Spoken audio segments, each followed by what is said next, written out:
When my husband laughed in that crowded courtroom and told the judge, "She cannot even afford a lawyer," he thought he had already won.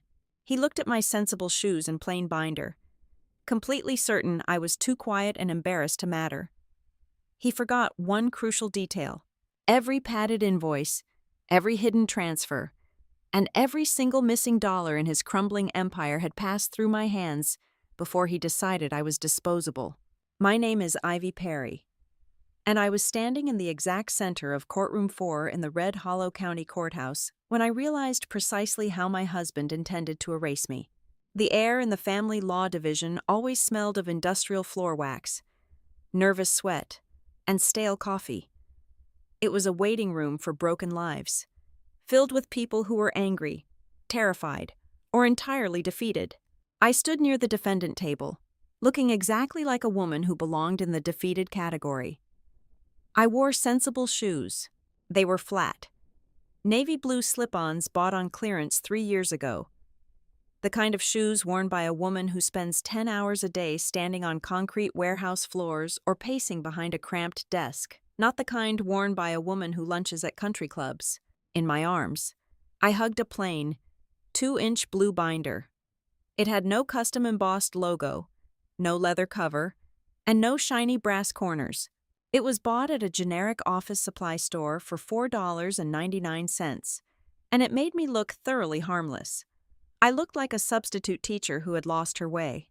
The heavy wooden double doors at the back of the room swung open with a loud thud. Nolan Voss did not wait in hallways like ordinary people. My estranged husband, the sole recognized owner of Stormline Recovery Group, strode down the center aisle as if he had rented the courthouse for a private corporate retreat. He was polished to a high sheen, wearing a custom-tailored charcoal suit that probably cost more than my first car. Nolan moved with the aggressive, practiced swagger of a man who made millions of dollars selling confidence to people standing in the literal ashes of their homes. To Nolan, legal procedure was not a search for truth. Procedure was simply the same thing as victory. As long as you could afford to buy the rules. He was flanked by his expensive legal counsel, a silver-haired man carrying a sleek leather briefcase, and there, slipping quietly into the second row of the gallery, was Ava Kincaid. Ava sat down, crossed her legs, and smoothed her neutral-toned cashmere coat. She was composed, effortlessly stylish, and completely unbothered by the gravity of a courtroom. She was the girlfriend, the brand consultant who had supposedly modernized Stormline Recovery Group, while simultaneously modernizing Nolan's personal life by phasing me out of it. Ava watched the front of the room with a mild, polite interest. She clearly expected to witness a clean, efficient legal burial this morning, not a real fight. Nolan stopped at his table, dropping his documents with a heavy slap. He glanced over his shoulder, caught the eye of a colleague in the gallery, and then looked directly at me. "She cannot even afford proper representation," Nolan said. He did not whisper it. He projected his voice so it bounced off the high, paneled walls. He wanted the court clerk to hear it. He wanted the bailiff to hear it. He wanted Ava to smile at it. He was turning my lack of expensive counsel into a public joke, a strategic strike meant to shrink me down to nothing before the judge even took the bench. He wanted me to feel cornered, embarrassed, and far too quiet to matter. I felt the heat rise in my cheeks. My knuckles turned white against the blue plastic of my binder. But I did not shrink, and I did not look away. I kept my mouth shut and my eyes fixed forward. A side door opened, and Judge Lenora Pike entered. She was a stern woman with sharp eyes and a demeanor that suggested she had absolutely no patience for theatrical nonsense. The room silenced immediately. Judge Pike sat down, arranged her files, and nodded to Nolan's attorney to begin. She said very little at first, allowing the expensive lawyer to command the floor. The attorney launched into a prepared narrative that was as smooth as it was entirely fictional. He painted a picture of Nolan as a solitary genius, a tireless entrepreneur who had single-handedly built an empire in disaster restoration. Then, with a tone of patronizing sympathy, the lawyer turned his attention to me. "Your Honor, Mrs. Perry has been a traditional dependent spouse for the entirety of this 12-year marriage, the lawyer said smoothly. She has absolutely no meaningful business function within Stormline Recovery Group. Her contributions were strictly domestic. To claim any operational stake in the company now is simply the emotional reaction of an aggrieved wife, not a reflection of financial reality. I sat perfectly still. The lawyer began rattling off revenue figures to prove his point, claiming the company's profit margin had dropped to a mere 9% over the last 2 quarters due to market fluctuations. It was a lie. The margin was 24%. I knew this because I was the one who had spent 3 weeks chasing down missing invoices from the roofing subcontractors to finalize that exact quarterly report. I opened my cheap blue binder. I did not sigh or shake my head. I simply took a standard black ballpoint pen, looked down at the printed page of their financial summary, drew a single, sharp line through the word 9, and wrote the words 24 in the margin. It was a tiny, silent movement. But Judge Pike had stopped looking at the lawyer. She was looking at me. She watched the precise, unhesitating way I corrected the document. The lawyer droned on, moving to the topic of the company's internal audits. Judge Pike suddenly held up her hand, cutting him off mid-sentence. "Excuse me," Judge Pike said, her voice cutting through the room like a cold wind. She looked down at the thick stack of papers submitted by Nolan's team. "Let us look at these internal recovery ledgers. They are quite detailed. Who exactly prepared these?" Nolan practically jumped forward. He hated silence, and he always believed that answering quickly made him look innocent. "My finance team handled everything, Your Honor," Nolan said, his voice dripping with smooth confidence. "We have a highly competent internal staff that manages all the operational ledgers." I still said almost nothing. I did not object. I did not shout that he was committing perjury. I slowly lifted my head and looked at Nolan. Then, I turned my gaze to Judge Pike. For a span of 5 seconds, the courtroom was totally silent. I let my face show the exact weight of what I knew. Every padded invoice, hidden transfer, and missing equipment record in that company had crossed my desk. Through my personal desktop, through my custom coding system. Long before he decided I was disposable. I knew his password was his high school mascot followed by the number 1. I knew he could not even open the accounting software without calling me first. Judge Pike watched my face. She looked at my sensible shoes, my $4 binder, and the complete absence of panic in my eyes. Then she looked back at Nolan, who was suddenly shifting his weight from his left foot to his right. The judge understood immediately. Someone in this room was pretending. "Given the complexity of these assets," Judge Pike said, her tone suddenly devoid of any previous leniency, "I am not prepared to rule on the temporary division today." Nolan's lawyer blinked, stepping forward in protest. "Your Honor, standard procedure dictates that we resolve. I am setting a continuation hearing for 60 days from now," Judge Pike interrupted. "Furthermore, I am ordering expanded, itemized financial disclosures from Stormline Recovery Group. I want source data, not just executive summaries. I am not satisfied with the current version of these ledgers." Nolan's smug expression evaporated. He looked like a man who had just stepped on a stair that was not there. In the gallery, Ava dropped her composed posture and leaned forward, her brow furrowed in sudden, sharp concern. "Court is adjourned," Judge Pike announced. I gathered my papers and closed my plain blue binder. As I walked down the center aisle toward the heavy wooden doors, I could feel the stairs burning into my back. On the surface, I was leaving as the humiliated wife, the woman who was publicly mocked for being too poor to afford a lawyer, the dependent spouse with no meaningful function.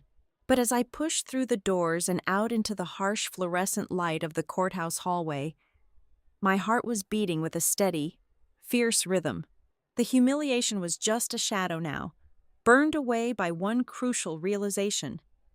Nolan thought he had me cornered because I was quiet. He forgot that the people who build the trap are always the ones who know how to dismantle it. The judge had noticed the lie. That single, tiny crack in his perfect facade was there, and it was all I needed. That crack was the exact opening I was going to drive this entire story right through.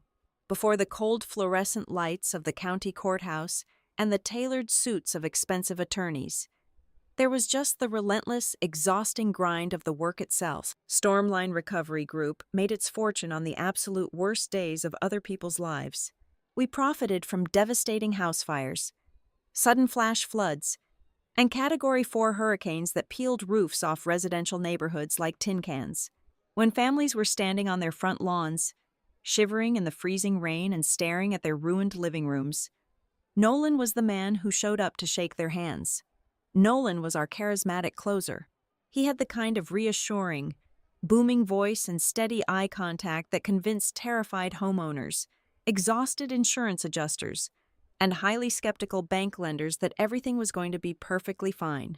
He sold them a promise, but while Nolan was out selling confidence and collecting signatures on glossy brochures, I was the one who actually had to rebuild those houses. I never had an official title. I did not have a heavy brass nameplate, a corner office, or a corporate salary. Instead, I worked from our cramped spare bedroom, my desk buried under towering stacks of fire damage claim packets, complex contractor certifications, and endless vendor schedules, while Nolan took clients out for steak dinners. I stayed up until 3 a.m. managing the massive equipment logs, tracking crucial permit deadlines across 5 different municipalities, and dictating the exact payment timing to keep our cash flow alive. For example, when a frozen pipe burst inside a major commercial warehouse on a Sunday night, Nolan drove out, shook hands with the panicked facility manager, and secured the contract. But I was the one who spent 14 straight hours on the phone, frantically sourcing 60 industrial dehumidifiers and 20 commercial generators from 3 different neighboring states. I was the one who routed the trucks, secured the emergency lodging for our traveling crews, and filed the preliminary mitigation reports before the insurance deadline expired at noon on Monday. To keep all of this chaos organized, I built the company's internal tracking system completely from scratch. It was an intricate naming and coding method, a massive labyrinth of alphanumeric tags that tied every single dime spent to a specific job site, a specific piece of equipment, and an exact weather event.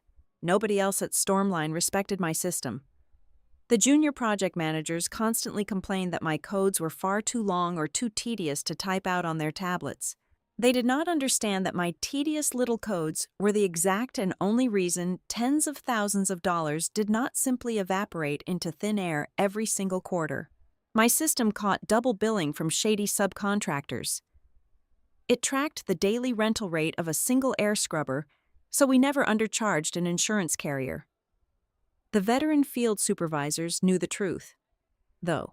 Men like Big Mike, who ran the heavy water extraction crews, or David, who handled the hazardous structural drying, never bothered calling Nolan when things went sideways in the field.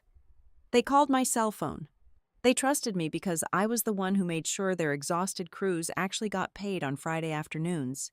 I was the one who caught the missing environmental compliance certificates before the strict city inspectors arrived, preventing entire million-dollar job sites from imploding and being shut down. Nolan formally owned the company on paper, but I was its actual operational spine.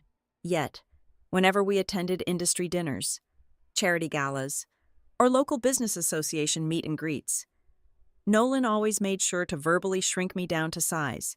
We would be standing in a circle with a group of wealthy commercial real estate developers, and someone would inevitably ask what my role was at Stormline. Nolan would drape a heavy, possessive arm over my shoulder, squeeze my arm slightly too hard, and offer the group a smooth, easy chuckle. "Ivy is the home support," he would say, taking a sip of his expensive bourbon. "She is the one who keeps the small stuff neat and tidy behind the scenes while I handle the heavy lifting out in the field." He constantly minimized me in public, intentionally turning my hard-fought operational competence into something merely decorative. He made the daily survival of a multi-million-dollar disaster recovery company sound like I was just folding his laundry or organizing his sock drawer. Because of this, Our marriage did not explode in a sudden violent crash. There was no single screaming match that ended it all. Instead, it thinned out, wearing down slowly like a cheap carpet in a high-traffic hallway. The affection eroded through 1,000 tiny, dismissive comments. "Clear this paperwork off the dining table. Ivy, it looks like a mess in here," he would say, walking right past the very billing invoices that were paying the mortgage on that exact house. It happened through his sudden, creeping financial secrecy. I noticed the way he started changing the passwords to our primary operating accounts without telling me, claiming the bank required security updates. Over the span of 3 long years, Nolan developed a distinct habit of treating me not as his equal partner, but as a leftover piece of his life that he simply had not gotten around to throwing away yet. Then, Ava Kincaid walked through the office doors. She was officially brought in as a brand consultant. According to Nolan, Stormline desperately needed a fresh, modern aesthetic and a new digital marketing footprint to appeal to larger, corporate commercial clients.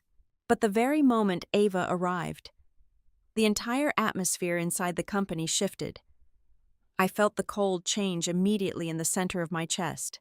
Ava was always immaculate, smelling of expensive floral perfume, armed with a polite, razor-sharp smile. "Oh, you do the internal bookkeeping?" Ava asked me during her first week, tilting her head with a look of manufactured sympathy. "That is so incredibly sweet of you to help out with the tedious chores." I was no longer just being phased out of my failing marriage. I was being actively, systematically evicted from the very business structure I had spent a decade building with my own 2 hands. Nolan immediately began bringing Ava into the weekly operational meetings that I used to organize and run. He would send me out to pick up the catered lunches for the staff. And while I was gone, they would stay behind closed doors to discuss workflow optimization, a subject Ava knew absolutely nothing about. He began excluding me from the evening dinners with our primary lenders and the critical strategy conversations we used to have over coffee at our kitchen table. Those moments disappeared entirely, replaced by Nolan taking hushed, urgent phone calls out in the garage late at night. I tried to ignore the heavy knot tightening in my stomach. I desperately tried to convince myself that I was just being a paranoid, jealous, and insecure wife. I threw myself deeper and deeper into the company ledgers, hiding in the safety of the numbers because the numbers were the only things in my life that never lied to me. Until one quiet, rainy Tuesday afternoon, they did. I was sitting alone at my desk in the spare bedroom, reconciling the month-end bank statements against my internal tracking system. I was cross-referencing heavy equipment rentals for a series of minor storm mitigation jobs from the previous month. I scrolled down the bright computer screen, my tired eyes scanning the familiar, comforting lines of data. Then, I stopped breathing. There it was.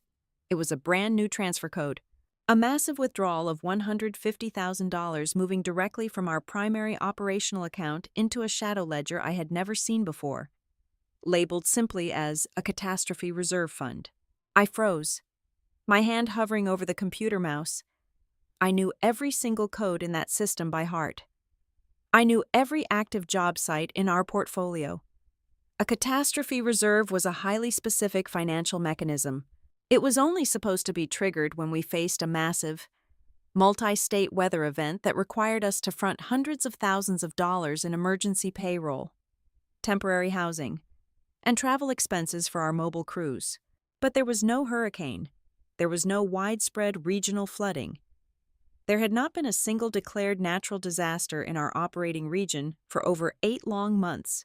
I stared unblinking at the glowing numbers on my monitor. The transfer code attached to that reserve fund did not match any real storm event.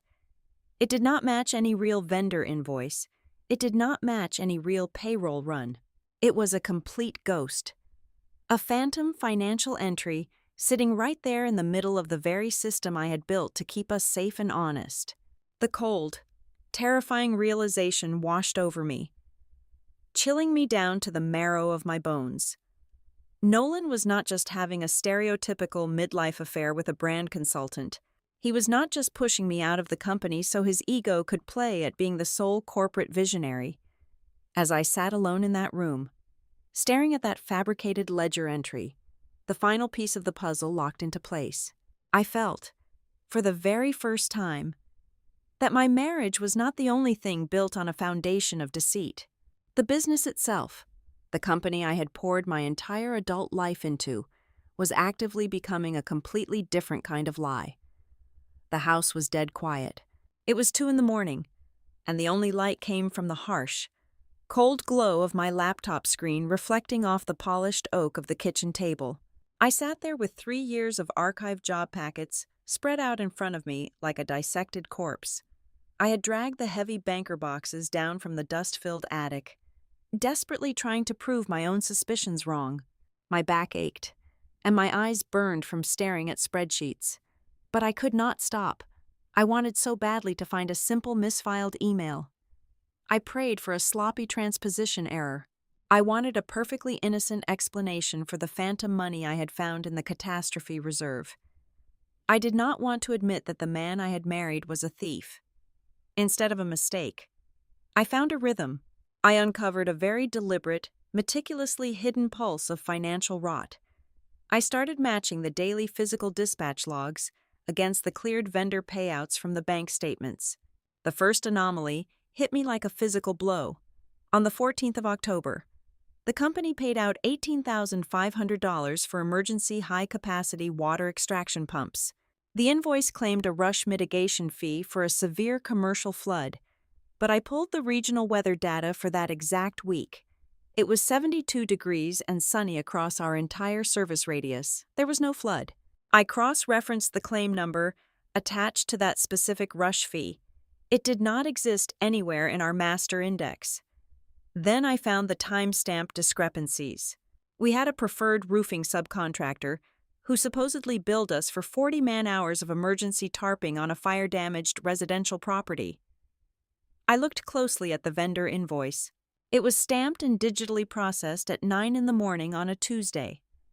I pulled the municipal fire department dispatch report for that exact address. The fire that supposedly destroyed that home did not happen until 11 o'clock that night. Nolan was billing for disaster recovery before the smoke even plumed into the sky. My chest tightened as I clicked over to the general operating ledger. I scrolled down the long list of vendor disbursements, my finger trembling on the mouse. My eyes locked onto a recurring line item for Kincaid Strategic Media, Ava's consulting firm. We were supposedly paying her to redesign our website and update our corporate logo. A normal, high-end local agency would charge maybe $5,000, perhaps $8,000 at most for a comprehensive branding package. I stared at the screen. Ava's firm was receiving a monthly retainer of $25,000. It was categorized under a vague, untracked marketing acquisition code. Over the last 8 months alone, Nolan had funneled exactly $200,000 to his girlfriend under the guise of corporate branding. I confronted him the very next evening. He was standing casually by the kitchen island, pouring a glass of expensive red wine, looking completely untroubled by the world. I kept my voice perfectly steady. I asked him about the marketing budget, specifically the massive outgoing wires to Kincaid Strategic Media. I framed it as a simple cash flow concern, pretending I was just trying to balance the upcoming payroll and needed clarification. Nolan did not even look at me. He took a sip of his wine, sighed heavily, and leaned against the cold granite counter. "Ivy, please," he said, his voice dripping with practiced, exhausted contempt. "Do not worry your head over the high-level acquisitions. You have never understood growth strategy. We are scaling the enterprise. That requires capital deployment in sectors you simply do not have the background to analyze. Just focus on keeping the subcontractor files organized for the tax guys." He weaponized the corporate jargon perfectly. He used words like scaling and capital deployment as a heavy shield, tossing them out to quickly shut down the only person in the room who actually knew how to read the paperwork. His arrogance sent me right back to the computer the moment he went to sleep. I bypassed the main ledger entirely and dug into the deep archival folders on the server. The ones containing the finalized, closed-out catastrophic loss files. I opened a massive digital document for a warehouse fire claim from the previous winter. I scrolled past the adjuster's notes and the equipment logs, going straight to the final internal authorization page. There it was, a glaring, perfect digital stamp of my own signature. My breath caught sharply in my throat. My hand began to shake so violently that I knocked my ceramic coffee mug against the edge of the keyboard, spilling cold coffee across the desk. I stared at the looping, digitized version of my name authorizing a rapid equipment release of over $80,000 for commercial ozone generators that we never owned and never rented. I had never touched that file in my life. I checked my personal calendar. I had been visiting my mother in another state on the exact date that document was supposedly signed and authorized. I scrambled to open another closed file. There was my signature again, approving a fraudulent overtime payout to a ghost crew that did not exist. And another, and another. The room started to spin, the edges of my vision going dark. Nolan was not merely siphoning money to his stylish girlfriend. He was not just hiding assets to protect his personal wealth from the impending divorce. He was systematically building a permanent paper trail. He was dragging my digital fingerprints all over his fabricated records. If the State Insurance Commission or the federal tax authorities ever audited Stormline Recovery Group, the catastrophic fraud would not point to the charismatic chief executive who was out taking clients to steak dinners. It would point directly to the quiet, unofficial bookkeeper working late nights from the spare bedroom. It would point directly to me. Everything that happened next took on a terrifying, urgent clarity. Suddenly, Nolan was in a massive, panicked rush to dissolve our marriage. 2 days after my discovery, his attorney sent over a proposal for a quick, binding mediation. Nolan cornered me in the hallway, putting on a sickening mask of false, weary compassion. "Let us just make this easy on both of us. Ivy," he said, his eyes scanning my face for any sign of resistance. "We can sign a temporary agreement by Friday, a clean break. We will agree to a limited 30-day review window for the financials, and we can both walk away without dragging this whole thing through the mud." He wanted the doors locked and the financial records sealed before anyone had the chance to look too closely. He wanted a blind signature, to enforce his new reality and pressure me. He began dismantling our shared life without a single word of warning. That weekend, I went out to the detached garage to get our shared utility SUV to buy groceries. The spot was completely empty when I called him, my heart hammering furiously against my ribs. He answered on the third ring. "Where is the truck?" I asked. "I sold it," he replied flatly, without a hint of hesitation. "A dealer took it off my hands yesterday morning for $20,000. I needed the liquid cash for some legal retainers. That vehicle was in both of our names. Nolan, you cannot just sell joint property without my consent." "I already did," he said simply. And the line went dead. He was sending a very clear, brutal message. My consent was now completely optional, and his explanations were entirely unnecessary. He had already mentally erased me from the equation, treating me like a ghost in my own life. I stood alone in the empty garage, staring blankly at the dark oil stain on the concrete where the truck used to be. The cold evening air bit through my thin sweater, but I barely felt it. The tears of heartbreak and intimate betrayal that I had been holding back for months completely dried up in an instant, replaced by a cold, sharp spike of absolute terror. I finally understood the real danger I was in. The stakes had shifted dramatically beneath my feet. Nolan was not just moving on with a younger brand consultant. He was not merely trying to replace me in his bed and push me out of his boardroom. He was building a luxury lifeboat for himself out of stolen money. And he was actively, purposefully chaining me to the sinking ship. I was not just being replaced. I was being perfectly positioned as the most convenient, ignorant, and defenseless person to blame when the walls finally caved in. I could no longer afford the luxury of working from my own kitchen table.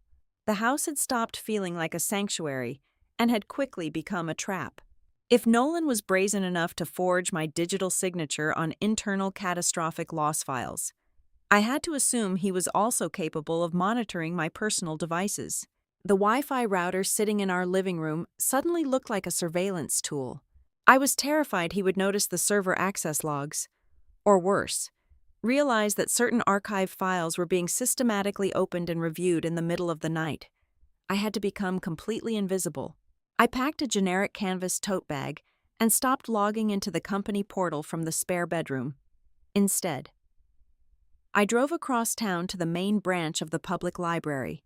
I sat in a hard wooden chair at a public terminal, surrounded by high school students writing term papers and elderly men reading the daily news. I used the library printers, paying for my pages with crumpled $1 bills and heavy handfuls of silver quarters when I needed better quality copies. I went to busy office supply stores during their peak afternoon hours, blending into the crowd of small business owners. I worked only on borrowed machines and public networks, ensuring that my forensic investigation left absolutely no digital footprint in Nolan's world. My task was massive. I needed to reconstruct 3 entire years of corporate records from the outside looking in. Fortunately, I did not need Nolan's permission to understand the data, because I was the one who had designed the entire operational architecture of Stormline Recovery Group. I knew exactly where the blind spots were. I pulled the raw project ledgers, the convoluted insurance correspondence, the daily dispatch logs, the vendor invoice chains, the heavy equipment rental histories, and the complex payment release schedules. I printed hundreds of pages, carrying them in thick, unmarked manila folders. But raw data is useless if you cannot explain it clearly to someone who has never worked in disaster restoration. I needed to make the fraud visible to the naked eye. I bought a large, spiral-bound sketchbook and a set of fine-tipped colored pens. Sitting in the quiet corner of the library, I began drawing a massive, handwritten master timeline. I used thick blue lines to map out verifiable, documented weather events across our 3-state service area. I used black ink to write out the genuine claim identification numbers that corresponded to those actual storms. Then, I used a bright red pen to track the phantom money. I meticulously linked the emergency equipment charges, the rush mitigation fees, and the outgoing wire transfers to the exact dates where no field deployments had actually occurred. I translated Nolan's aggressive corporate jargon into plain, undeniable English.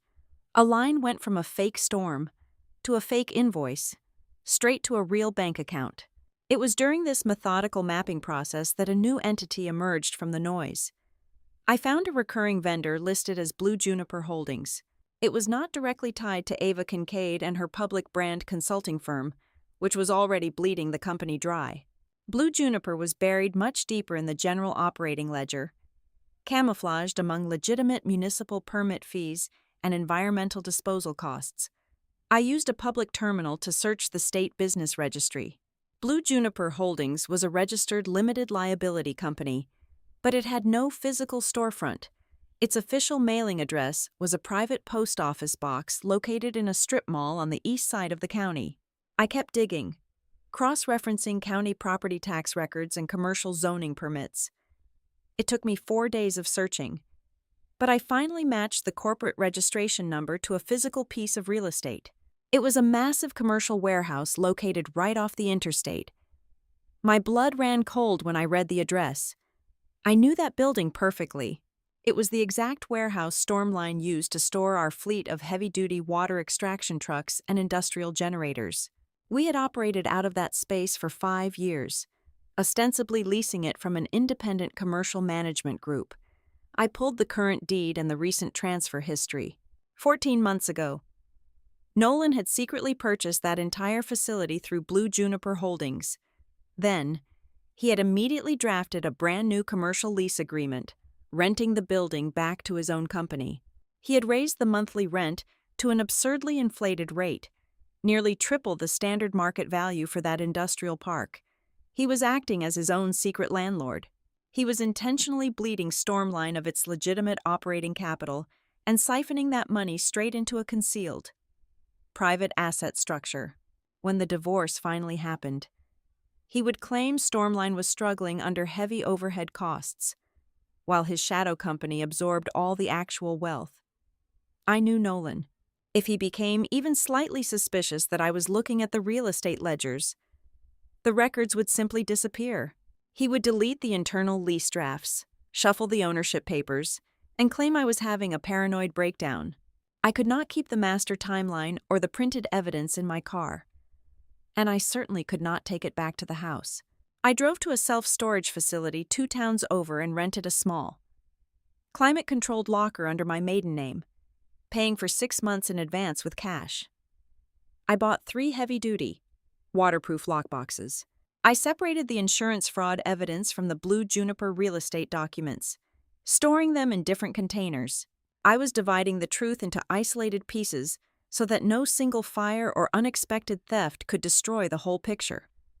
Despite my progress, I still had a critical blind spot. I had the numbers and the timelines, but I did not have the internal communications. Nolan had locked me out of the executive email server weeks ago. I needed the raw, unfiltered conversations to prove intent. That was when I remembered Marlene Rusk. Marlene had been our senior night dispatcher for 4 years.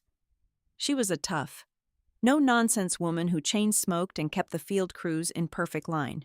8 months ago, Nolan had abruptly fired her. He told the staff it was due to insubordination and a poor attitude. I knew the truth was much darker. Marlene had raised loud, uncomfortable questions about a series of backdated emergency authorizations that did not match her physical radio logs. I tracked her down at her new job, working the dispatch desk for a regional freight logistics company. I waited in the parking lot until her shift ended at 4 in the afternoon, when she walked out to her car.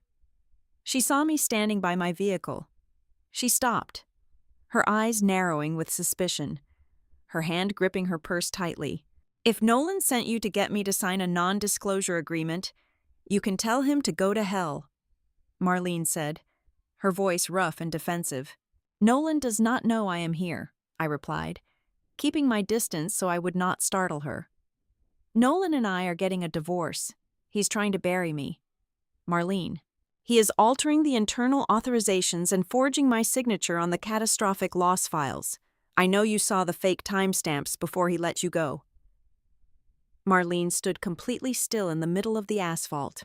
She looked at my sensible shoes, my cheap canvas tote bag, and the dark, exhausted circles under my eyes. She let out a long, heavy breath, the tension leaving her shoulders. "He always treated you like a secretary, even though you ran that entire place," Marlene said softly. "I told him those dates were wrong. He told me to shut my mouth and process the paperwork. When I refused, he locked my credentials. I am building a timeline," I told her, "but I cannot get into the archived email server. He wiped my access." Marlene reached into her large leather purse. She dug past her keys and a pack of gum, finally pulling out a small, scuffed silver thumb drive. She walked over and held it out to me. "I have been doing this job a long time, Ivy," she said.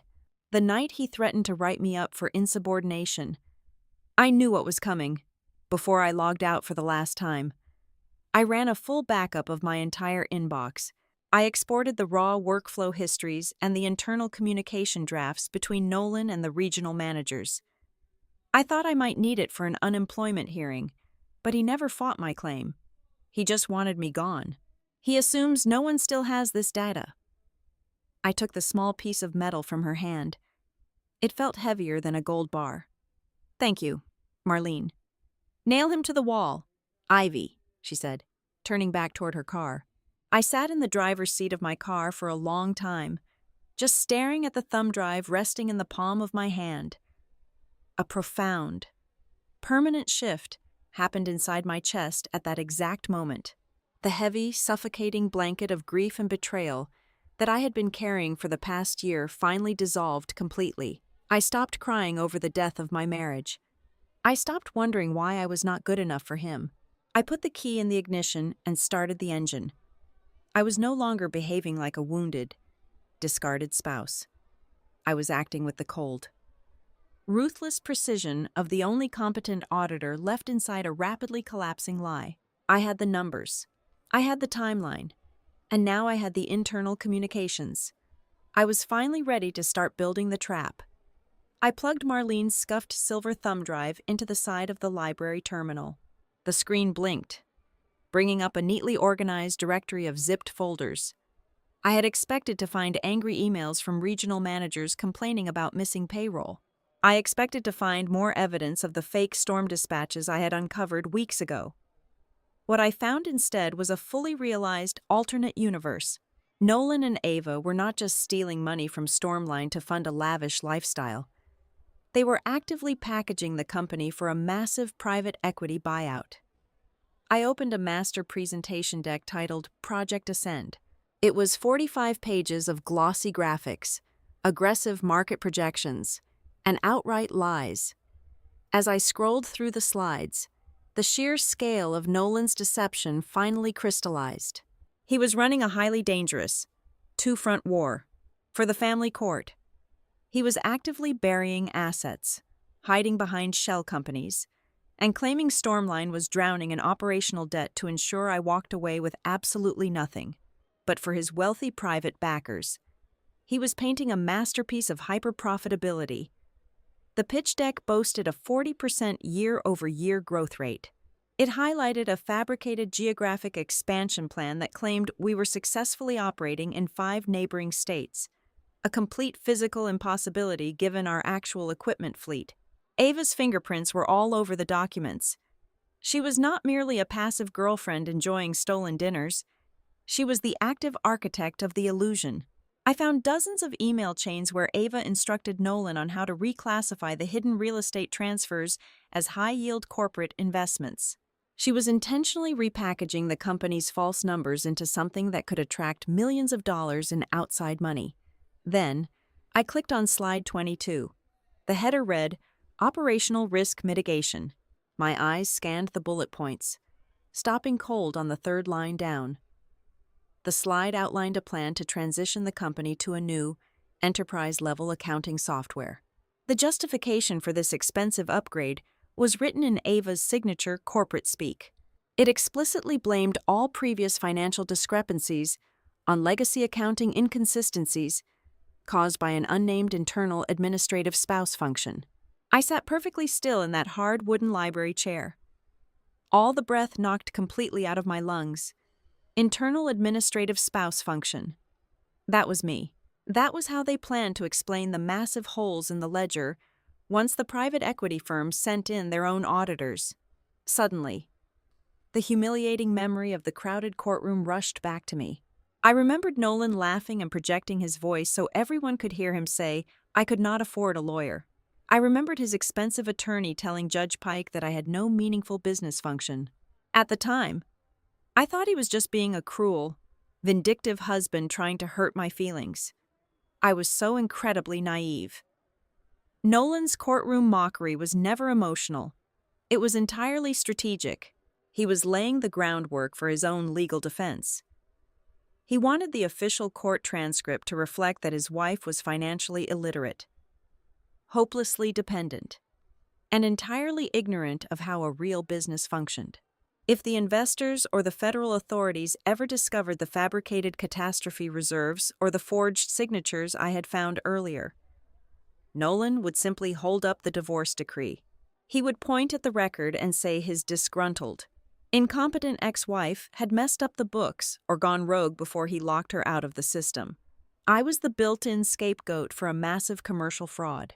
I printed the pitch deck, shoved it into my canvas tote bag, and walked out of the library. I drove straight to the industrial side of town, pulling up to a faded brick building that housed a county-funded legal aid clinic. The waiting room smelled faintly of bleach and stale rain. The vinyl chairs were patched with silver duct tape. I sat there for 3 hours, clutching my cheap blue binder, completely convinced that whoever I spoke to would dismiss me as a paranoid, scorned woman making up wild conspiracies about her rich husband. Finally, a tired, careful volunteer attorney named Samuel called my name.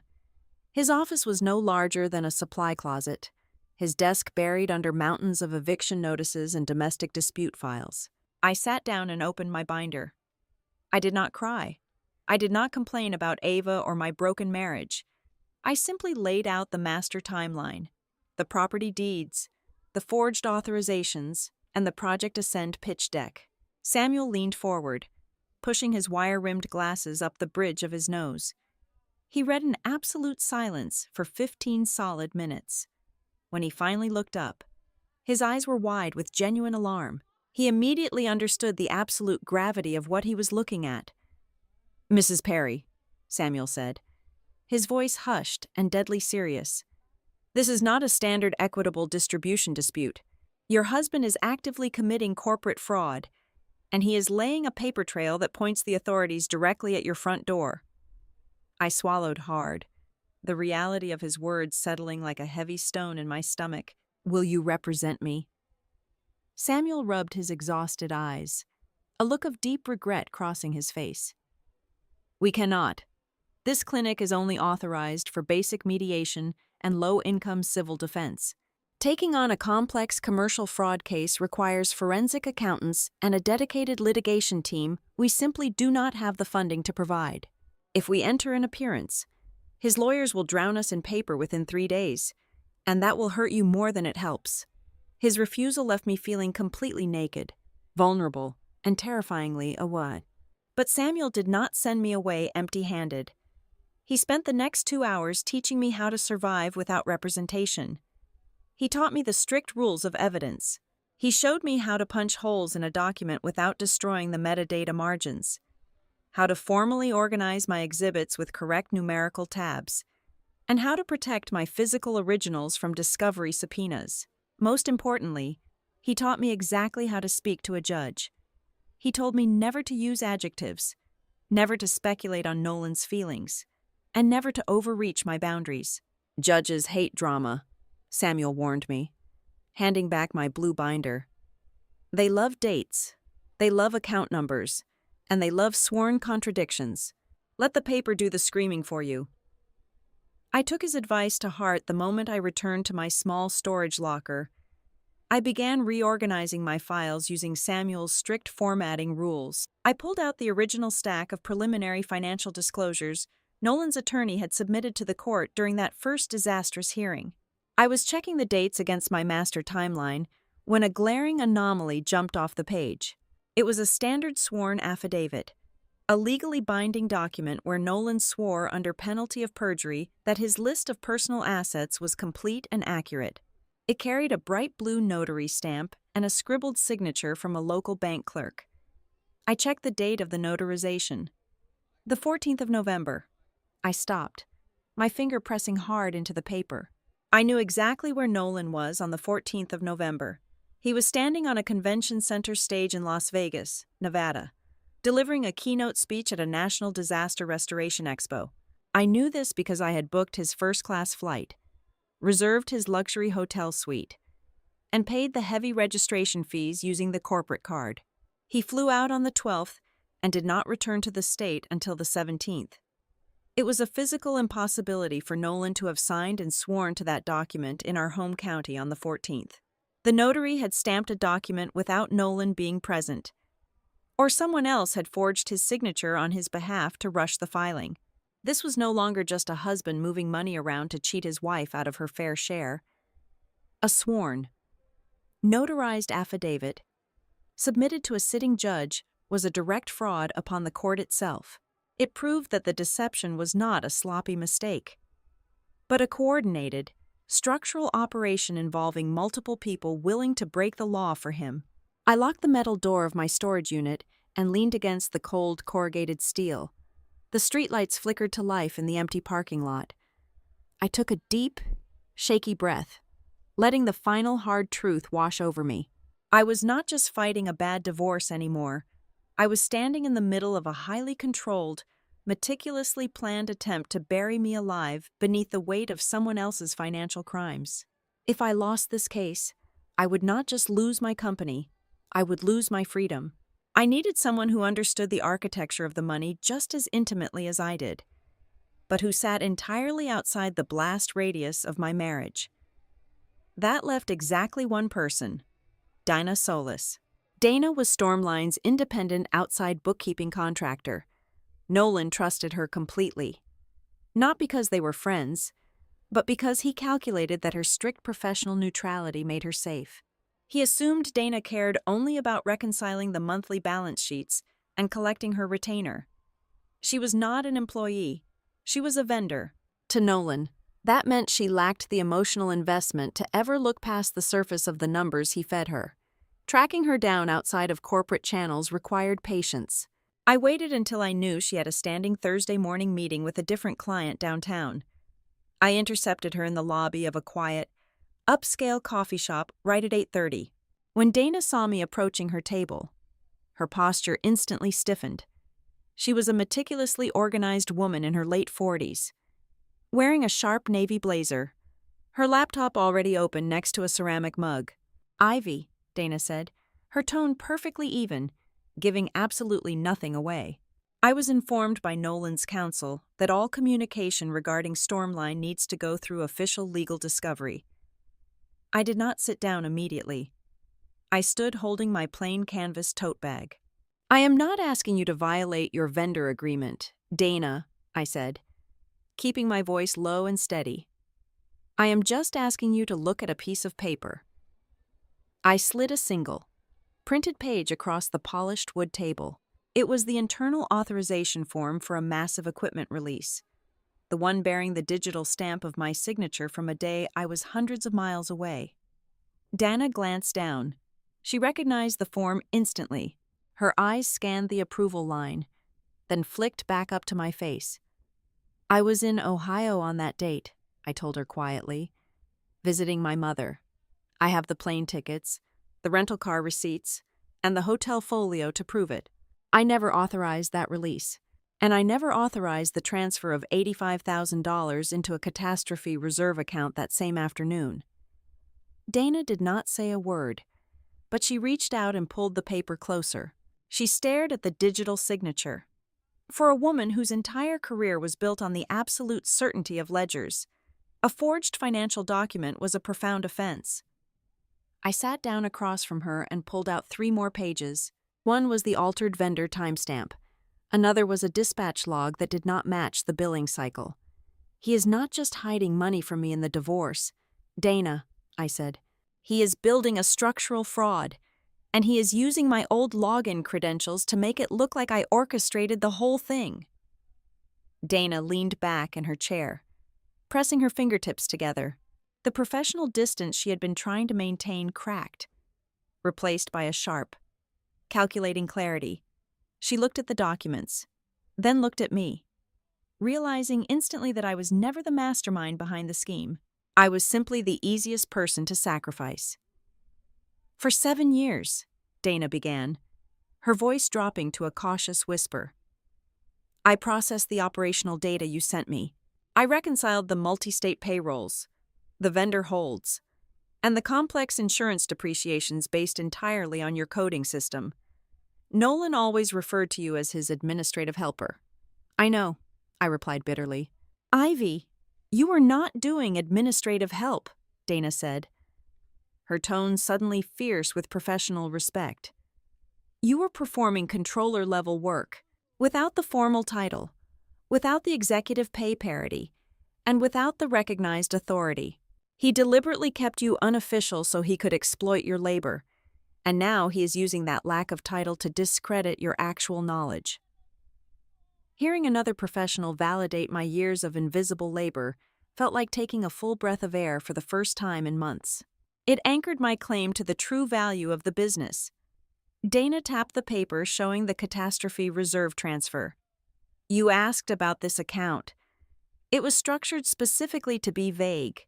Whenever I flagged a large, unitemized withdrawal, Nolan would claim it was a preemptive mobilization fund for incoming weather fronts. By keeping the parameters entirely undefined, he could move liquid cash without his ordinary staff or me, asking obvious, restrictive questions." She paused, looking around the coffee shop to ensure no one was paying attention to us. Then, she leaned in closer. "But if you are looking at Blue Juniper Holdings," Dana said softly, "you are only seeing half the board." My heart hammered against my ribs. "What is the other half? The warehouse is just real estate." she explained. Real estate is stationary.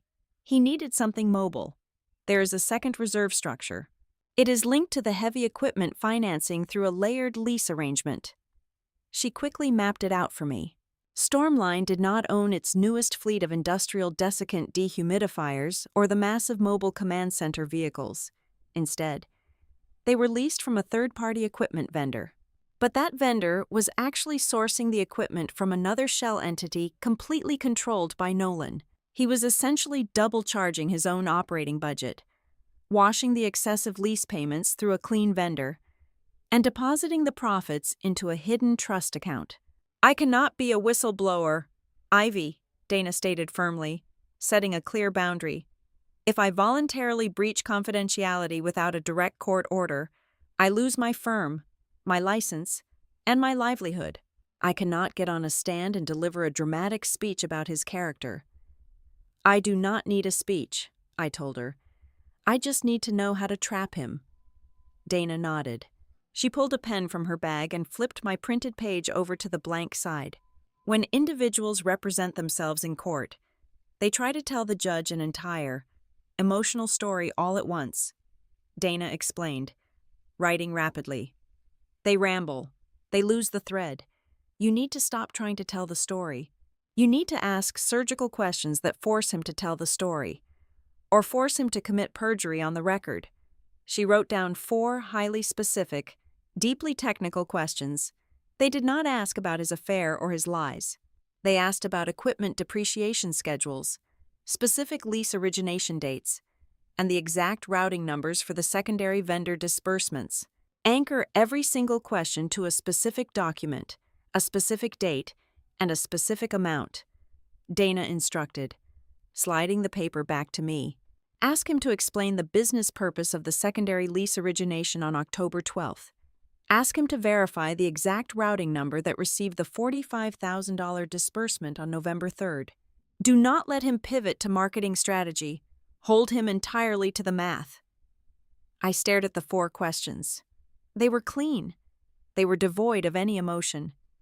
They were terrifyingly precise. "If he answers truthfully, he admits to the hidden assets," Dana said.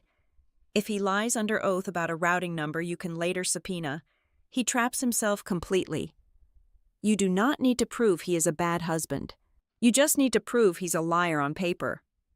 I folded the paper carefully and placed it into my tote bag. For the very first time since Nolan had laughed at me in that crowded courtroom, I felt something far stronger than the cold grip of fear. I felt entirely prepared. I had transitioned from a panicked, reactive spouse into a methodical adversary. I thanked Dana, paid for my coffee with cash, and walked out into the crisp morning air. The city noise washed over me, but my mind was totally silent, focused entirely on the upcoming continuation hearing. I had the timeline. I had the forged signatures. And now, I had the exact coordinates of the second hidden asset structure and the precise questions needed to expose it. I made a quiet, unshakable internal vow right there on the sidewalk. I was done crying over what I had lost. I was done feeling humiliated by his expensive lawyers. I would not walk into that courtroom and beg the judge to believe me. Instead, I would methodically lay down the dates, the amounts, and the undeniable documentary anchors. I would close every exit. I would not ask for belief. I would make disbelief completely and utterly impossible. The heavy courier box landed on my front porch with a dull, solid thud. It was Thursday afternoon, exactly 2 weeks before our scheduled continuation hearing. Inside the thick cardboard packaging sat 2 massive, leather-bound binders prepared entirely by Nolan's legal team. This was his formal financial disclosure packet. It was his sworn, official version of our reality. I carried the heavy binders into the kitchen, cleared away my coffee mug, and opened the first volume. I did not read it with the desperate, emotional panic of a betrayed wife.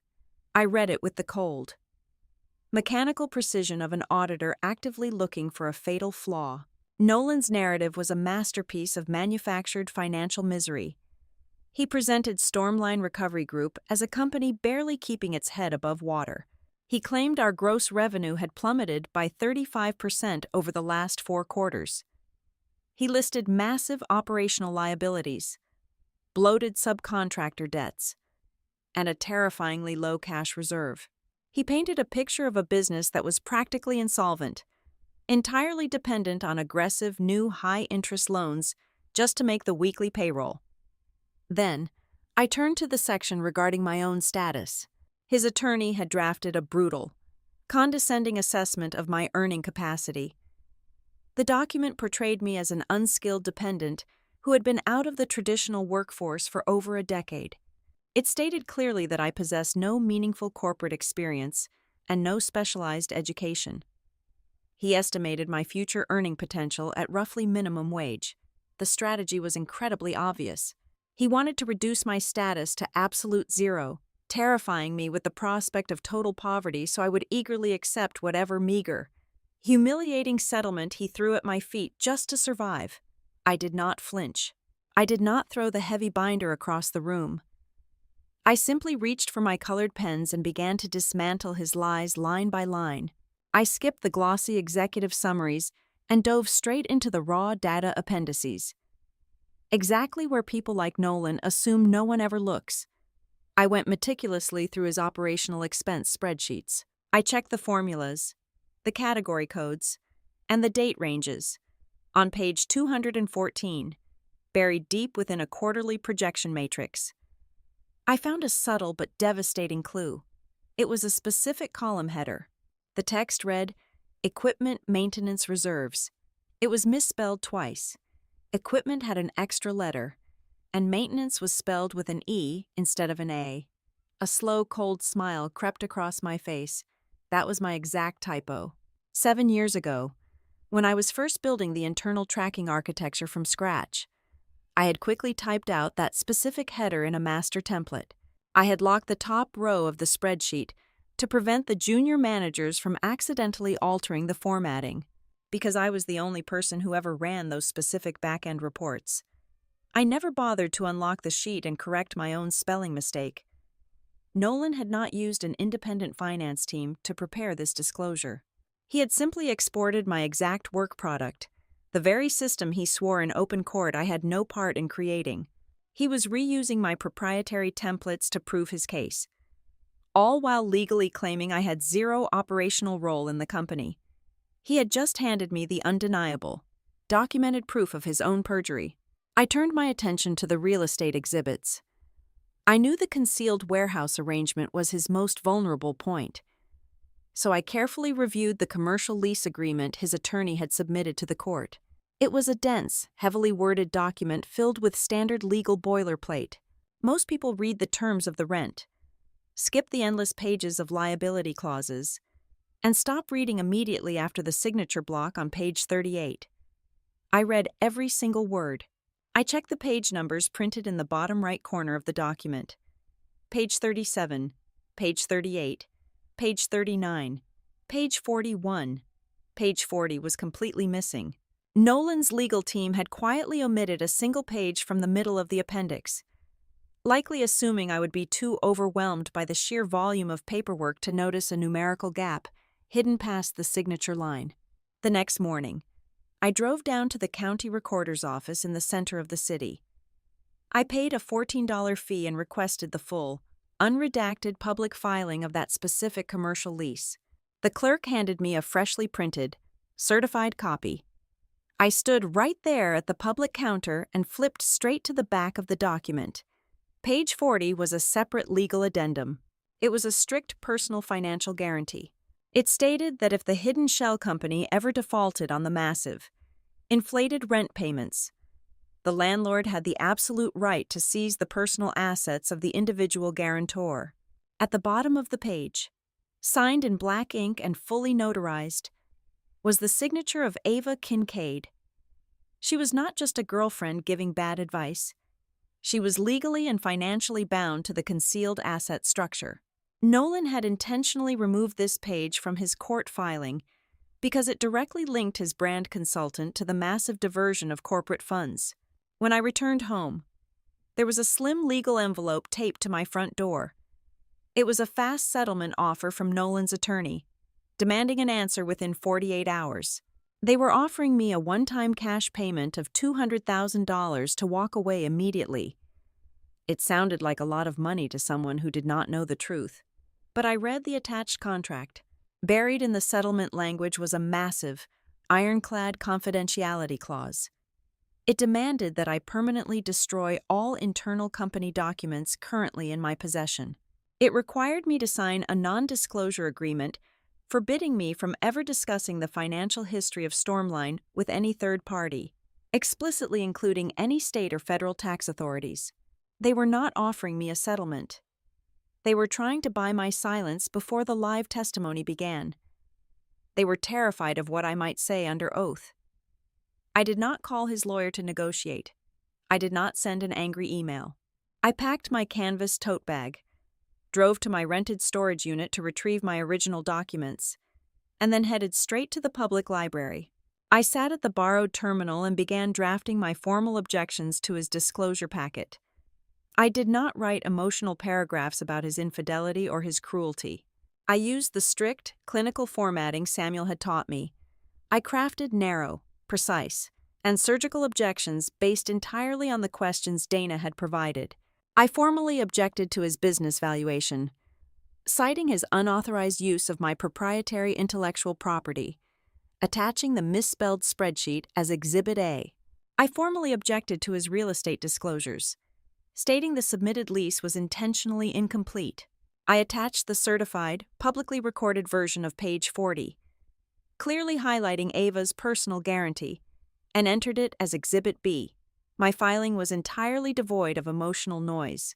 It was a tightly woven net of undeniable facts, dates, and missing pages that was impossible to brush off as the rambling of an angry spouse. Early the next morning, I walked into the family court clerk's office to file my response. The room was mostly empty, save for a few lawyers drinking coffee and waiting for the filing window to open. I approached the counter and slid my stack of papers toward the intake clerk. She was an older woman with sharp eyes, the kind of public servant who had seen thousands of messy, chaotic divorce filings slide across her desk. She took my paperwork and began scanning the first few pages to ensure the margins and case numbers were correct. She paused. She flipped to the index, then turned to the carefully tabbed exhibit section. She ran her finger down the precise, numbered list of my objections, noting the clear cross-references to the certified public records. The clerk looked up at me, her expression softening into a look of quiet, genuine respect. "You are representing yourself." "Mrs. Perry," she asked softly. "Yes, I am," I replied, keeping my posture perfectly straight. She picked up her heavy red ink stamp and pressed it firmly against the front page of my document. The loud, satisfying sound echoed in the quiet room. "I process hundreds of these a week," the clerk said, sliding the accepted copies back across the counter. "I just want you to know, these filings are cleaner and better anchored than most of the garbage I get from the attorneys who charge $500 an hour. Good luck in there." I took my stamped papers, smiled politely, and walked out of the building. I was no longer playing defense. I had successfully turned his own paperwork against him. The silence from Nolan's expensive legal team lasted exactly 48 hours. When they finally responded, the polished, dismissive arrogance that had defined their earlier strategy was completely gone, replaced by a frantic, nervous aggression. They realized I was no longer fumbling blindly in the dark. My mailbox was suddenly flooded with rapid-fire discovery requests and motion-to-strike demands. They threatened me with heavy financial sanctions, claiming my targeted objections were frivolous and harassing. They were trying to drown me in complex legal maneuvers, hoping I would panic and miss a filing deadline. I simply filed my standard replies on time, paying the nominal filing fees with cash at the clerk window. Then, the internal pressure building inside Stormline Recovery Group began leaking out into the real world. On a Tuesday evening, my cell phone rang. It was Big Mike, our senior heavy water extraction supervisor. I had not spoken to him since Nolan locked me out of the office. "Ivy, I am so sorry to bother you at home," Mike said, his voice thick with stress. But nobody at the main office is giving me a straight answer. The guys did not get their overtime pay for the commercial drying job last week, and my corporate fleet card was just declined for diesel fuel at the gas station. My stomach twisted. Mike, I am not running the books anymore. Nolan and I are separating. I know, Mike replied with a heavy sigh. But the new finance guys keep telling me the accounts are frozen for an audit. We have crews sleeping in their trucks because the hotel vouchers bounced. Whatever Nolan is doing, it is tearing the floorboards out from under us.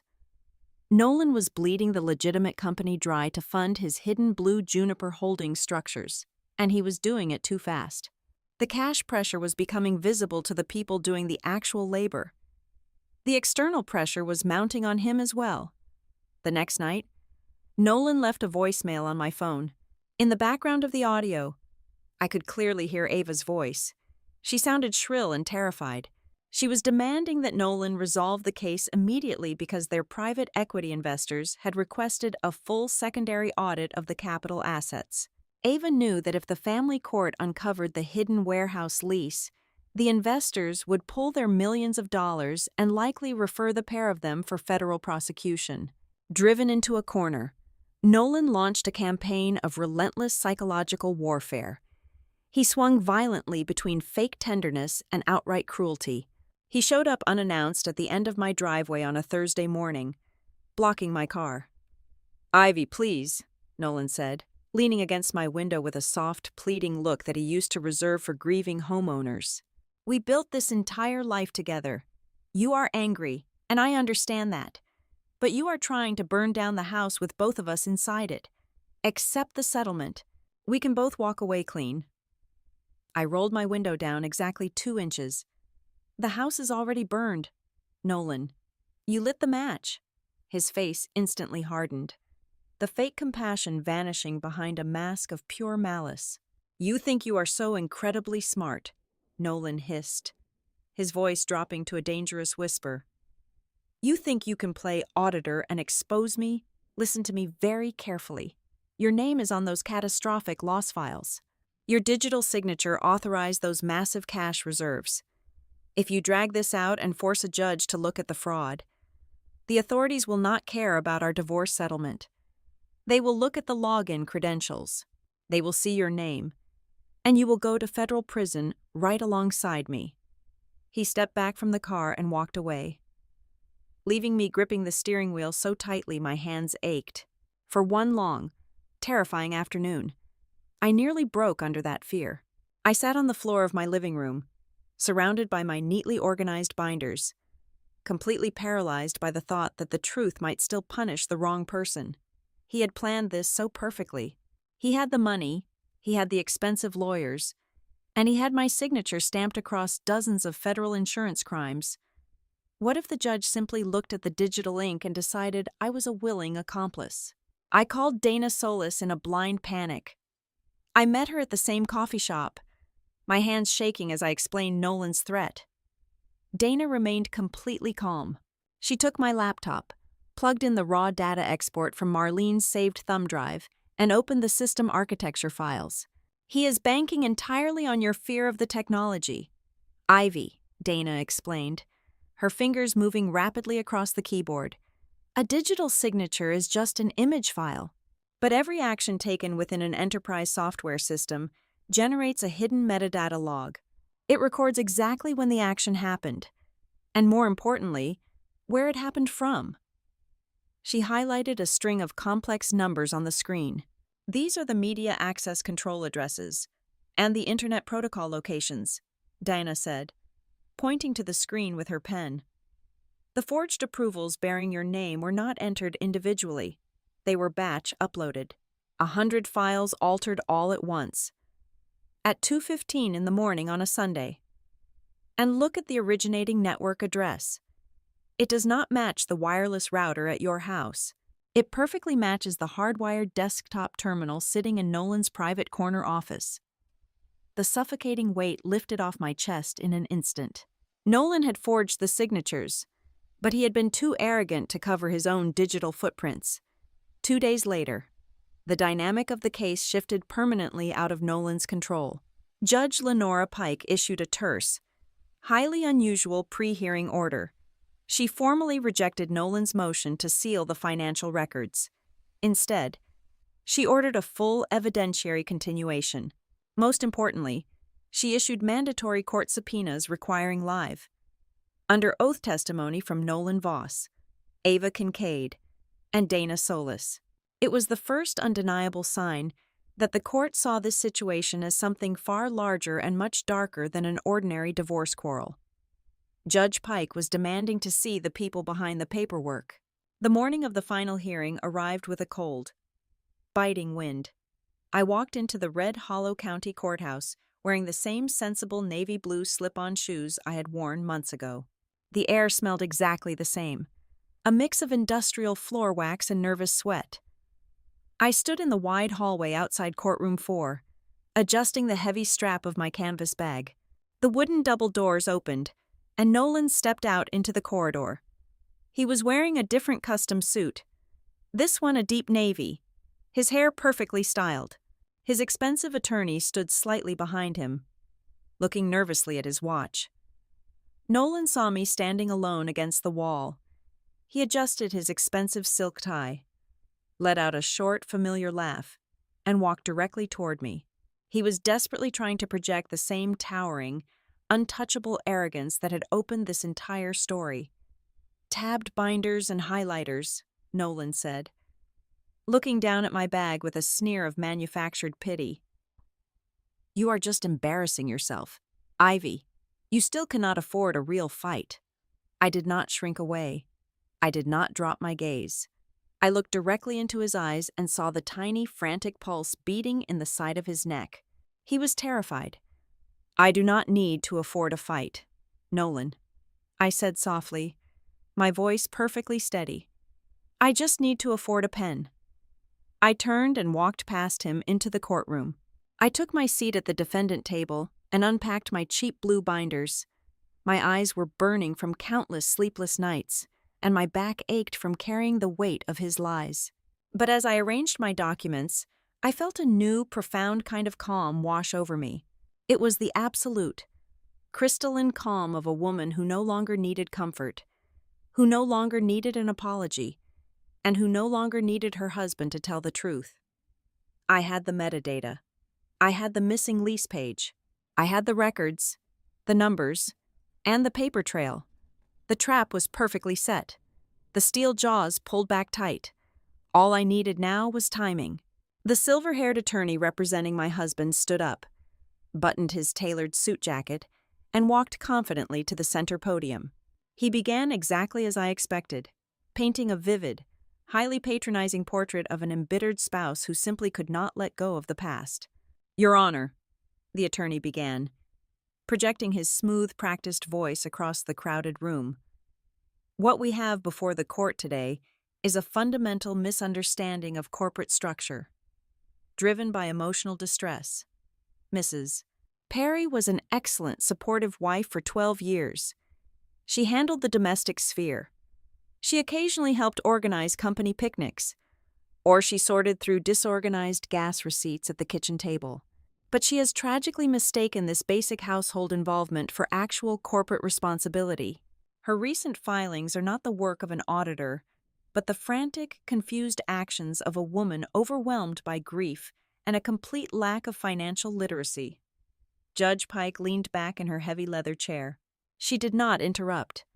She let the lawyer speak for a full 15 minutes, allowing his overconfidence to spread through the courtroom just far enough that the inevitable fall would truly matter. When it was my turn to be questioned, the lawyer approached my table with a condescending smile, clearly intending to break me on the stand. "Mrs. Perry, you claim to understand the financial workings of Stormline Recovery Group," he said, holding up one of my printed spreadsheets as if it were a child's drawing. "Can you tell the court what you actually did on a daily basis?" I did not shrink back. I adjusted the microphone in front of me. I did not raise my voice, and I did not look at Nolan. I looked directly at the judge. "I managed the claim aging cycles for all Tier 1 commercial losses," I answered, my voice carrying cleanly through the silent room. I generated the emergency deployment codes that dictated our heavy equipment routing. I structured the vendor release sequencing to ensure our subcontractors were paid only after the primary insurance holdbacks cleared the escrow accounts. Furthermore, I reconciled the catastrophe reserve structures against the daily dispatch logs to prevent capital bleed. The condescending smile vanished instantly from the attorney's face.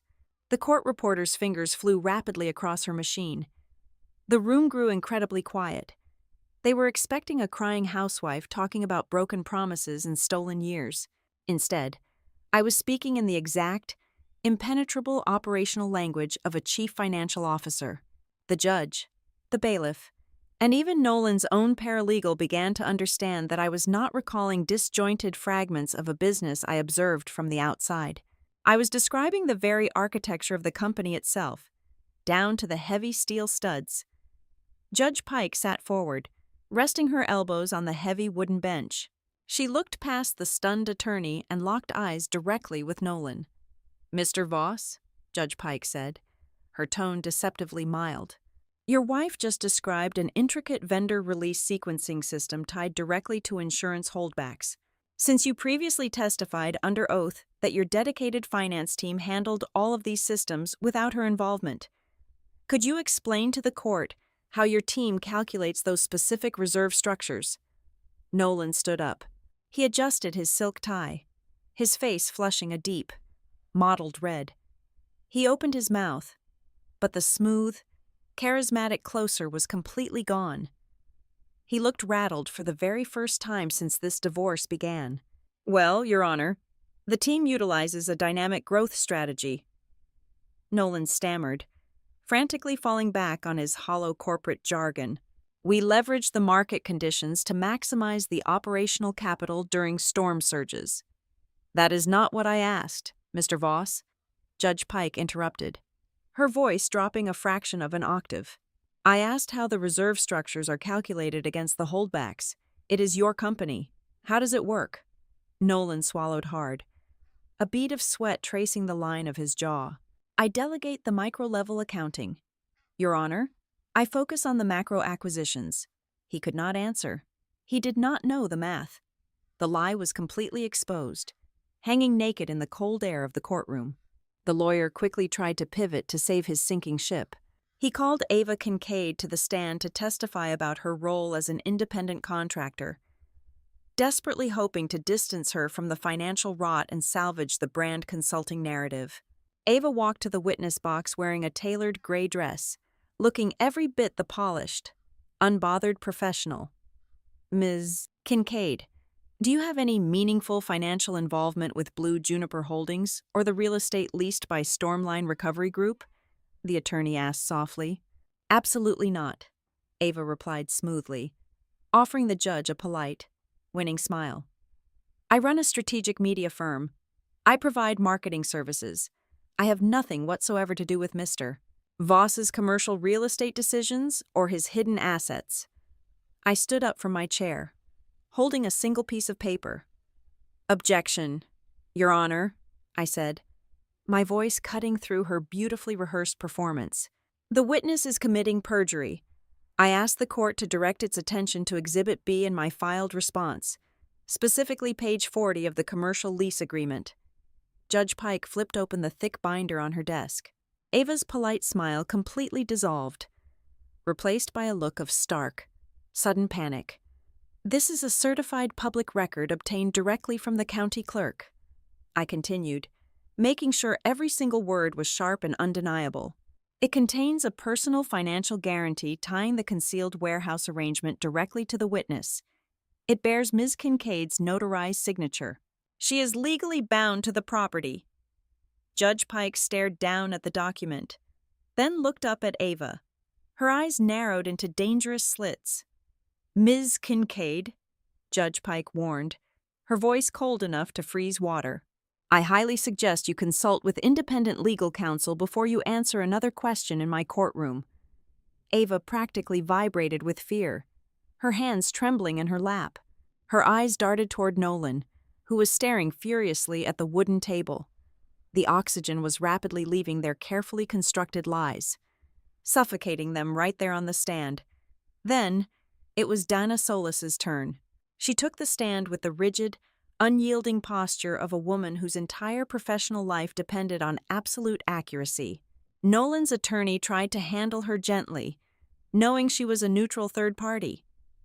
But Dana was not there to protect anyone's feelings or their pride.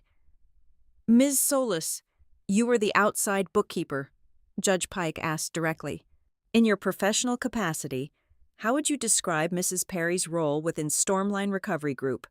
For 7 years, Mrs. Perry performed controller-level functions," Dana stated, her voice projecting absolute certainty across the room. "She was the sole architect of the internal tracking systems. I relied entirely on her coding to reconcile the multi-state payrolls and the complex insurance depreciations." "Why was she not listed as an official executive?" the judge asked, leaning forward. "Because Mr. Voss deliberately kept her unofficial," Dana answered flatly, refusing to sugarcoat the betrayal. "By denying her a formal title, formal authority, and pay parity, he made it substantially easier to exploit her labor. And as we have seen here today, he believed keeping her undocumented would make it easier to discredit her actual knowledge when he no longer needed her." The absolute silence in the courtroom was deafening. No one was laughing anymore. No one was mocking my sensible shoes or the cheap blue binders I had carried into the room. Judge Pike gathered the papers on her desk, stacking them with a heavy, final rhythm. She leaned toward her microphone, her face a mask of strict judicial fury. "Let the record reflect," Judge Pike announced, her voice booming through the speakers, "that the testimony heard today strongly suggests a coordinated effort to conceal marital assets, submit deliberately false financial disclosures to this court, and potentially misattribute fraudulent accounting activity to an innocent party." Nolan's attorney leaped up, his face pale, frantically trying to suggest a brief recess to discuss an immediate, private settlement out in the hallway. "Sit down, counselor," Judge Pike snapped. "We are far past the point of quiet settlements. However, due to the severe implications of civil fraud and the complex nature of these hidden asset structures, I am not going to issue a final ruling from the bench today." Nolan exhaled a long, shaky breath, wiping his forehead, perhaps thinking he had somehow survived the worst of the day. He was entirely wrong. "I am ordering a final evidentiary continuation for next week," Judge Pike continued, her voice echoing off the high-paneled walls. "And effective immediately, I am issuing a blanket judicial freeze on all bank accounts, all heavy equipment fleets, and all real estate transfers tied to Stormline Recovery Group and Blue Juniper Holdings. Not one single dollar moves out of those reserve accounts without my express written signature." She slammed her wooden gavel down hard on the block. The sharp, violent crack sealed the trap perfectly around them. I packed my plain canvas bag and walked out of the courtroom, my spine perfectly straight, knowing the real climax was finally coming, and that Nolan Voss had absolutely nowhere left to hide. The final hearing arrived exactly 7 days later. The heavy oak doors of courtroom 4 closed, sealing us in. This time, there was no arrogant swagger from my husband. The air in the room was thick, suffocating, and heavy with consequence. The court-appointed forensic summaries sat squarely on Judge Lenora Pike's desk. They were absolute and devastating. The updated documents fully confirmed every single line of my handwritten master timeline. The forensic experts verified the massive hidden asset movement, traced the layered lease diversion that washed corporate cash through fake vendors, and definitively tied the manipulated login activity directly to the hardwired desktop computer sitting in Nolan's private executive office. Before the hearing officially began, Nolan's attorney practically jogged over to my table. He looked exhausted, his silver hair slightly disheveled. He did not offer me condescension today. He offered me a guaranteed tax-free payout of $1,500,000 payable within 48 hours. All I had to do was sign a strict non-disclosure agreement, drop my formal objections, and ask the judge to permanently seal the entire financial record. I looked across the aisle at Nolan. He was staring at me with a desperate, hollow look, the charismatic mask completely shattered. I shook my head. I told his lawyer that taking the money and staying quiet would only leave the lie alive, and I was entirely done living in the dark. Judge Pike took her seat. She did not waste time with opening statements or legal pleasantries. She opened my objection binder, adjusted her reading glasses, and looked directly at my husband. "Mr. Voss," Judge Pike said, her voice cutting through the silence like a steel blade, "your previous testimony established that your wife had absolutely no operational role in your business. You claimed under oath that a dedicated, independent finance team handled the ledgers. However, I am looking at the updated forensic corrections your team submitted to explain the missing capital." She paused, lifting a single sheet of paper. "These corrected files utilize a highly specific alphanumeric coding structure," the judge continued. "It is the exact same coding structure Mrs. Perry presented to this court as her own proprietary creation. So, I have one very simple, precise question for you. If Mrs. Perry had no real role in your company, then why do your supposedly independent financial corrections rely entirely on a coding system only she ever created? And more importantly, why did that unique structure continue appearing on internal authorizations 3 weeks after you completely locked her out of the network?" Nolan froze. The air rushed completely out of his lungs. He opened his mouth, but no words came out. He was perfectly, inescapably trapped. He could not answer the question without destroying his entire defense. If he admitted the finance team used the codes, he was admitting that his wife was the true operational mastermind behind the entire multi-million-dollar business. If he claimed he used the codes himself, he was openly confessing that he deliberately copied her system to falsify federal records after sidelining her. The silence stretched out, heavy and absolute. The pressure in the room became unbearable. Ava Kincaid sat in the witness box, gripping the wooden rail so hard her knuckles turned stark white. She looked at the judge, then looked at the federal fraud referral forms sitting in a neat stack on the court clerk's desk. The polished, unbothered brand consultant realized she was staring down the barrel of a federal prison sentence. Ava cracked. "He told me she was the perfect person to blame," Ava blurted out, her voice breaking into a high, panicked sob that echoed off the high-paneled walls. Nolan whipped his head around, his eyes wide with horror. But Ava could not stop talking. The dam had broken. "Nolan said we had to use her old login code so the investors would not look too closely at us," Ava cried, tears streaking her immaculate makeup. "He said no one would ever believe her anyway. He told me over and over again that she had no lawyer, no official title, and absolutely no money to fight us long enough to matter. That single terrified confession detonated the entire strategy. In 5 seconds, the courtroom witnessed the complete collapse of a highly orchestrated lie, the public humiliation, the fake incompetence narrative, the hidden warehouse assets, and the planted digital trail all instantly locked together into one undeniable, deliberate criminal plan. Nolan buried his face in his hands, his shoulders shaking. His expensive attorney slowly clicked his briefcase shut and sat down, knowing it was completely over. Judge Pike did not yell. She did not need to. Her words hit with the force of a physical blow. She officially sanctioned Nolan for egregious, intentional false disclosure conduct. She threw out his manipulated business valuation entirely and ordered the marital estate analysis to be reopened from scratch. Most importantly, she looked directly at me and stated on the official record that she was formally crediting my years of unpaid, undocumented business labor as sweat equity. She granted me a massive, undeniable stake in the company's true value. Then, Judge Pike looked at the court clerk and ordered the entire unsealed file to be immediately referred to the district attorney for further civil and criminal fraud review. I walked out of the courthouse that afternoon with a far fairer share than Nolan ever intended to part with. I received my rightful portion of the true business value, a controlling financial interest in the concealed Blue Juniper warehouse structure, and the solid legal footing to finally start my life over without ever begging for permission from the man who tried to completely erase me. The fallout in the weeks that followed was swift and brutal. Within 30 days, Stormline Recovery Group began to fracture under the crushing weight of the federal scrutiny. The wealthy private equity investors vanished overnight, terrified of being tied to the toxic ledgers.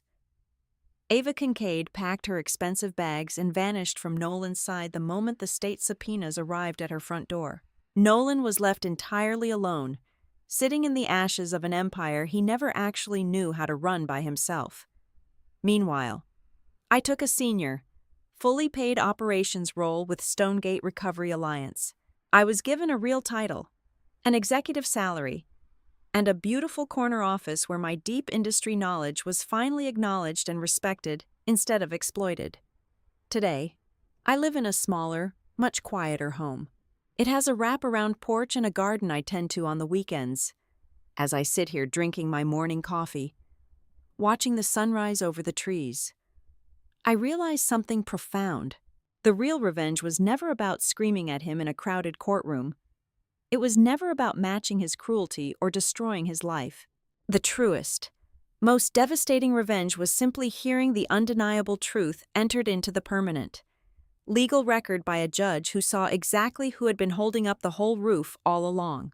Thank you so much for listening to my story today. Where in the world are you tuning in from? Let me know in the comments below so we can connect and share our thoughts. Please subscribe to the Olivia Revenge Stories channel. Like this video, and show your support by hitting the hype button so this story can reach and empower even more people.